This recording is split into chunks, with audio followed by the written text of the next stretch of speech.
কিছুক্ষণ সুব্রত চোখ বুজেই পড়ে রইল। গত কদিন আগাগোড়া একটার পর একটা ঘটনা যেন সিনেমার মতোই ঘটে যাচ্ছে। অসহ্য ক্লান্তিতে একসময় সুব্রত চোখের পাতা বুজে আসে এবং ক্রমে একসময় ঘুমিয়েও পড়ে। আর না ঘুমিয়েই বা বেচারি কি করে? এক রাত্রি ও একদিনের মধ্যে কম ধকল তো শরীরের উপর দিয়ে যায়নি। দীর্ঘ এক টানা নিদ্রা দেবার পর একসময় যখন সুব্রতর ঘুমটা ভাঙল ও চেয়ে দেখলে ওপাশের একটা ভাঙা খিলানের ফাঁকে খানিকটা চাঁদের আলো ঘরের মধ্যে এসে লুটিয়ে পড়েছে।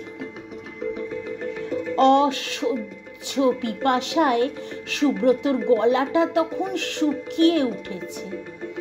তখনও সমস্ত শরীর অসহ্য ক্লান্তিতে ভরা।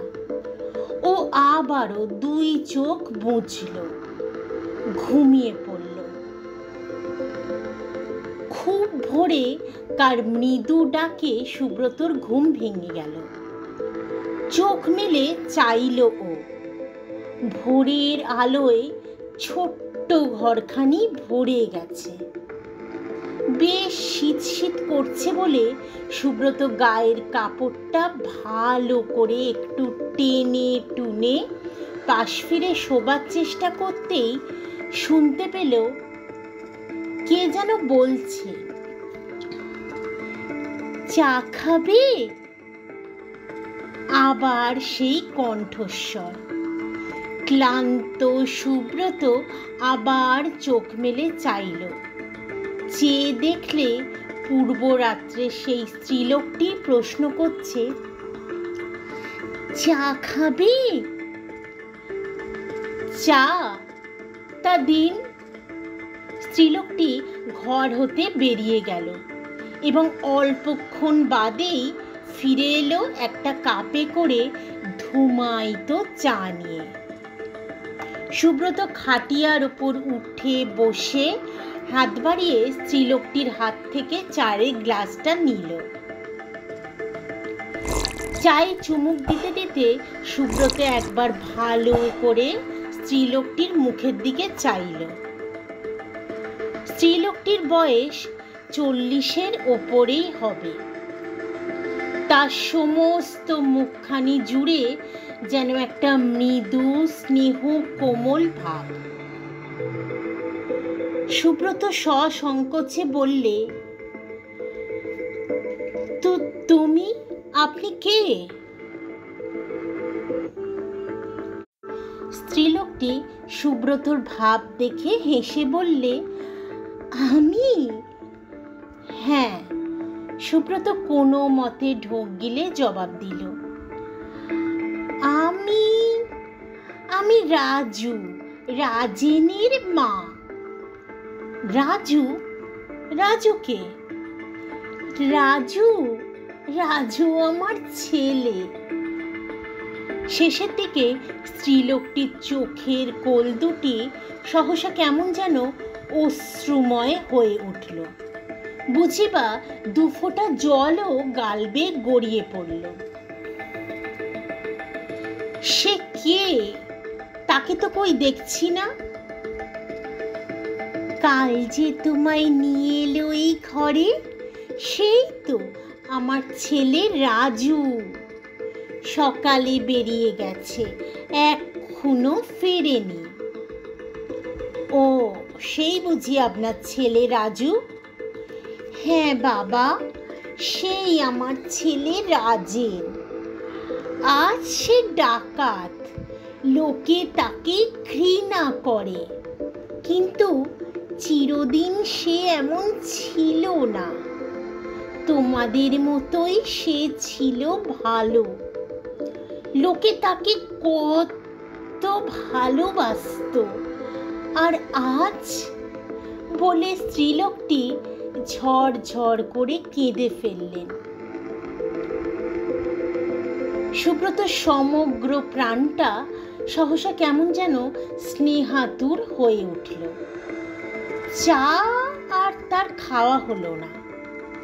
খাটিয়া হতে উঠে পড়ে স্ত্রীলোকটির সামনে এসে স্নেহ বিগলিত স্বরে বললে, আপনি কাঁদবেন না, আপনার ছেলের কথা বলুন।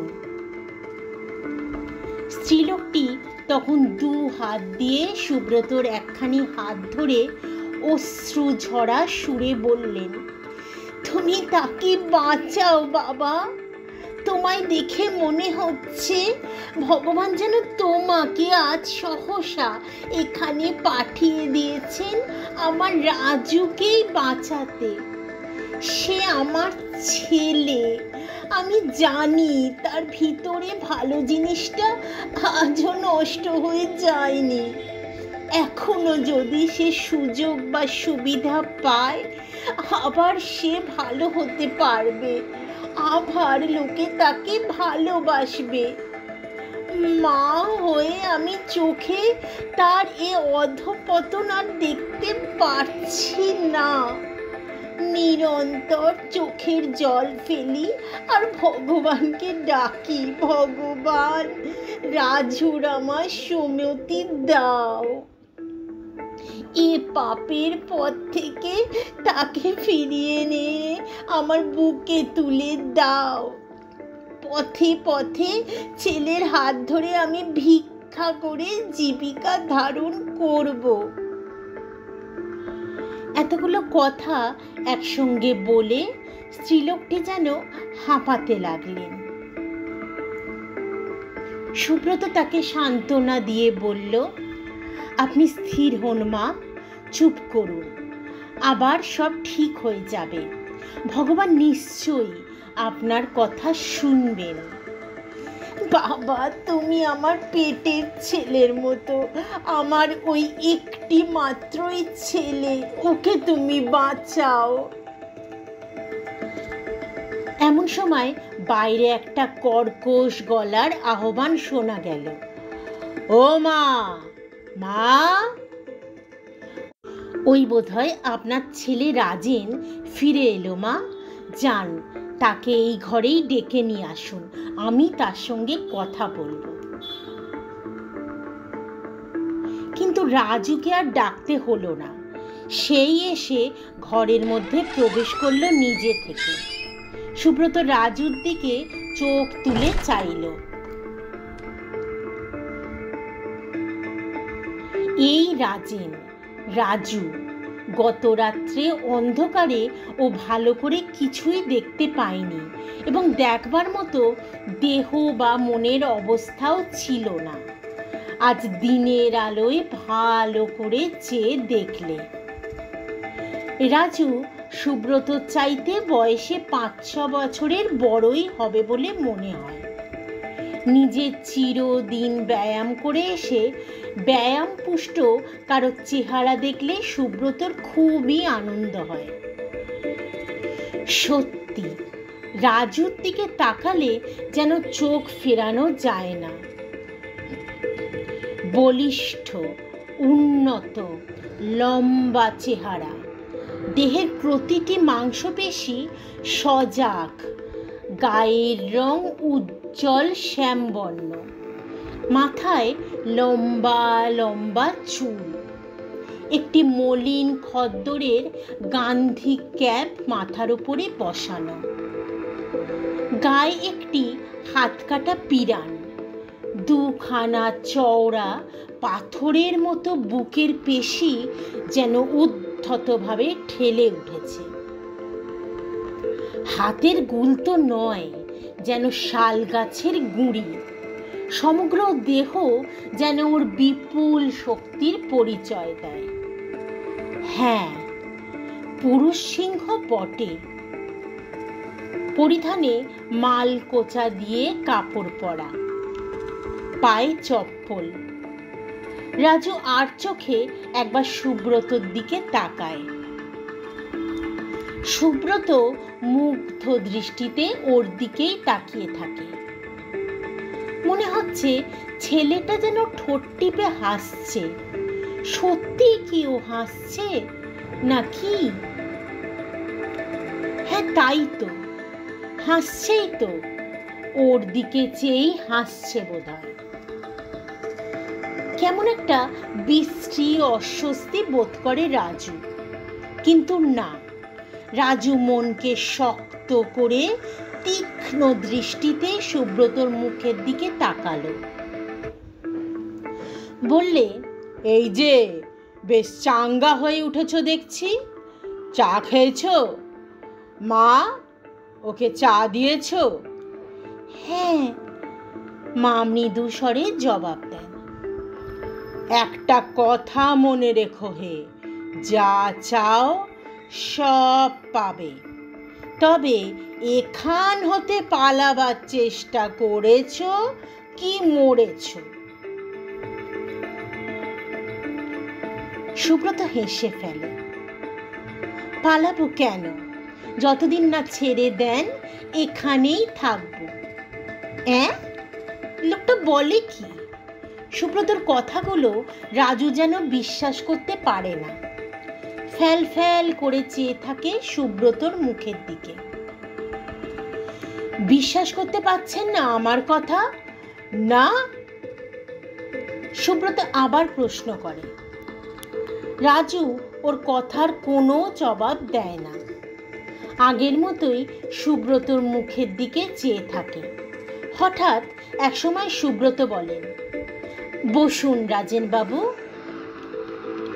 রাজু চমকে ফিরে তাকায়। চোখেতে 2 দিন মাত্র আগে শোনা কালো ভ্রমরের কথাগুলো ওর মনের পাতায় ছায়া ছবির মতো ফুটে ওঠে। সেই দুঃস্বপ্ন এখনো ওর কাটেনি। আজ দীর্ঘ 5 বছর ধরে যে সংসর্গে ও মিশে আসছে, সেখানে কেউ এ ভাষায় কথা বলে না। ইতর ভাষাতেই সাধারণত সেখানে পরস্পরের সঙ্গে কথাবার্তা চলে। অতীত, সে আজ অতীতের গর্ভেই নিঃশেষে মিলিয়ে গেছে। কলেজের ছাত্র জীবনের সেই সব দিনগুলো। বিএ পাশ করার পর যখন সামান্য একটা 30 টাকা মাইনের চাকরির জন্য সে দরখাস্ত হাতে এত বড় কলকাতা শহরের এক প্রান্ত হতে অন্য প্রান্ত পর্যন্ত চষে ফেলেছে, তখন কেউ তার দিকে ফিরেও তাকায়নি, কেউ না। অবজ্ঞা, অবহেলা, কঠোর দারিদ্র্য, মায়ের অসুখে একটি পয়সা নেই হাতে ঔষধ কেনবার মতো, সেই সব দিনের কথা সে ভোলেনি। সুব্রত আবার বলে, কই বসুন রাজেন বাবু। আবার আবার সেই ভুলে যাওয়ার ডাক। বিস্মৃতির অন্ধকার থেকে যেন আসছে ক্ষীণ এতটুকু একটি আলোর শিখা, ভীরু কম্পমান। রাজু দ্রুত অস্থির পদে ঘর হতে নিষ্ক্রান্ত হয়ে যায়। বাড়ি হতে নিষ্ক্রান্ত হয়ে বড় রাস্তার উপরে পড়ে হন হন করে ও ফুটপাত ধরে হেঁটে চলেছে অনির্দিষ্টের মতো লক্ষ্যহারা। পিছন থেকে কে যেন অশ্রুত স্বরে ক্রমাগত চিৎকার করে ডাকছে তখনও, রাজেন বাবু, রাজেন বাবু, রাজেন বাবু। না না না, ও শুনবে না, কিছুতেই ও শুনবে না। কে আবার বলছে যেন ভদ্রলোকের সঙ্গে ভদ্রভাবে কথা বলবেন রাজেন বাবু। ও কে? মা না? হ্যাঁ, ওই তো শীর্ণ মলিন তার মাই। দু চোখে কি গভীর আকুতি। বাবা, এ পথ সুখের নয়, এ পথ ছেড়ে দে। পরের অভিশাপ করিয়ে স্বর্গ রচনা করা চলে না বাবা। বালির প্রাসাদের মতোই এ একদিন ভেঙে গুড়িয়ে যায়। কে ও কাল্লু সর্দার? কি উচ্ছে তোর মুখখানা, একটা চোখ কানা, এ দুনিয়া মে সব সালা ডাকू। अरे बाबा, रुपया होने से सब मिलता है, ये दुनिया में सबसे बड़ा बात है रुपया। आह, क्या मीठी मीठी बोल। উদ্ভ্রান্তের মতোই সারাটা দিন রাজু শহরের পথে পথে ঘুরে বেড়ায়। অনেক রাত্রে ফিরে এলো যখন, বাড়িটা নিঝুম হয়ে গিয়েছে, কোথাও কোনো সাড়া শব্দ নেই। রাজু সোজা 3 তলার ছাদের উপরে চলে এলো। ঘরে ভাত ঢাকা দিয়ে মা নিশ্চয়ই তার পাশে আঁচল পেতে ঘুমিয়ে আছেন, কিন্তু মাকে গিয়ে আজ জাগাতেও মন চাইছে না, থাকুক মা ঘুমিয়ে। মৃদু জ্যোৎস্নায় চারিদিক যেন স্বপ্নময়। ছাতের আলিশার ধারে গিয়ে দাঁড়ায় রাজু। হঠাৎ একসময় অন্যমনস্ক রাজুর নজরে পড়ে 3 তলার ছোট ঘরটায় আলো জ্বলছে। কৌতূহল ভরে রাজু ঘরটার দিকে এগিয়ে যায়। ছোট একটা ক্যান্ডেল জ্বালিয়ে সুব্রত ওই দিনকার একটা সংবাদপত্র পড়ছে। একান্ত নির্লিপ্ত, কোনো ভাবনা চিন্তা নেই। লোকটা আশ্চর্য তো, দিব্যি নিশ্চিন্ত আছে। রাজু সরে যাবার চেষ্টা করতেই জানলার নিচে একটা খালি সিগারেটের টিনে পা লেগে শব্দ হলো। সুব্রত মুখ তুলে তাকালো। কে কে ওখানে? সুব্রত তাড়াতাড়ি উঠে দাঁড়ালো। রাজু ততক্ষণে জানলার একপাশে সরে দাঁড়িয়েছে। কে? জবাব দিচ্ছ না কেন? কে? আমি, রাজু। কে? রাজেন বাবু? এত রাত্রে? হঠাৎ সুব্রত হেসে ফেলে। বুঝতে পেরেছি, পালিয়েছি কিনা দেখতে এসেছিলেন বুঝি? তা বাইরে দাঁড়িয়ে রইলেন কেন? আসুন না, তালা খুলে ভিতরে। তালা খোলার শব্দ শোনা গেল।